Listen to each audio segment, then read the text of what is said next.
18 in their previous contest against Perpetual. First rally. Sino pa ba ang unang pupuntos at sino pa ba ang unang pupuntahan ng Mapua? Freyan Garcia picking up from where she left off. Of course, Freyan Garcia, pinakita niya agad kung ano yung talagang pinaghandaan niya for today's game. Freyan again. 16 points against JRU. She is still on fire. 2 straight points to start the match for Garcia. I feel like yung kumpiyansa ng batang to, buong-buo na. Kasi makikita mo sa galaw niya, sa movement. Para kay Jem Gavica, the setter of Mapua, yung kanyang paghalo-halo ng opensa nila. Yes. Actually, yun yung napansin ko kanina. Kasi may mga long rally tayo. And then, napansin ko na ang galing nung palitan niya. Set point para sa Lady Cardinals. Kat Santos deflected again. They go to the back row. Garcia ends the first set. Yeah, ganda ng back row neto ni Garcia. Panapos para dito sa ating set 1. 7 points in the opening set for Freyan Garcia. And Mapua. Kanina sila pa yung abante 5. Yeah, kanina pa sila yung abante simula ng ating second set. Ngayon, they're behind by 5. Now 6 points. Yes, and yung mental toughness nga na sinasabi nilang yun yung pinaka-challenge nila. Yun ata yung nararanasan nila for today's game. 24 points itong si Tina Marasigan dun sa kanilang unang paghaharap at nanalo dun ng San Sebastian kontra Mapua. Yes, I feel like yung leadership na meron dito kay Marasigan and also kay Kat Santos, yun yung kailangan nilang pagsamahin para mas makagalaw ng maayos itong San Sebastian. Pero ito si Freyan Garcia already with 11 points. Malaki si Gavica compare dito kay Garcia.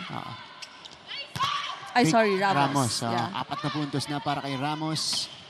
Back row attack. Easy pop-up. Kabadin approaches and scores. Yeah, napakaraming option nito ni Gavica pagdating sa attacks. Talagang kalat na kalat yung bola niya. And also, nakakatuwa rin yung mga spikers niya. Kasi ready din sila all the time. Yeah. That's power si Kat. Yeah. So ngayon, drop ball naman. Yes, yun din ang kagandahan kapag marami kang, kumbaga, variation pagdating sa attack. Yeah. Marami kang pwedeng gawin kapag sa'yo si net. Oh, binalig sa kanila ni Freyan Garcia, who now has 15 points in the game. And just like in the first set, she ends set number 2 with this drop. Both Marasigan and Santos are on the bench. Yeah. I feel like kung nahihirapan itong San Sebastian, pagdating sa net defense, kailangan nilang pumawi sa floor defense. Kasi unang dadaanan ng attack ng Mapua is yung sa net defense. Pero kaya naman siyang adjustan or kayang basahin pagdating sa floor defense. So, kailangan lang din ng adjustment sa floor and net defense. Pero dito, dalawang sunod na puntos mula kay Freyan Garcia. So now she has 17 points in the match. And kakasimula pa lang. Andres, kala ko bagong player. Sabi ko, lugi yung kalaban. Pag si San Andres. Hindi nila pwedeng ipasok si Andres. Meantime, rally continues here, Divine. Nalito ka ba, Martin? Sabi ko, may bagong player doon. And Freyan Garcia puts it through. 19 points. Something error na binibigay na tong San Sebastian. This is a faulty pickup. So a chance ball given to Mapua. Freyan! Wow, grabe rin itong Mapua. Freyan. Yeah, Freyan Ramos. Single block. Hindi mo siya pwedeng iwan na mag-isa lang yung blocker. 20 points will be tested.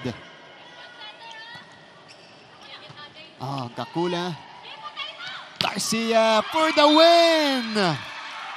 Freyan Garcia ends the match and she gets her 24th or 21st point rather in this one.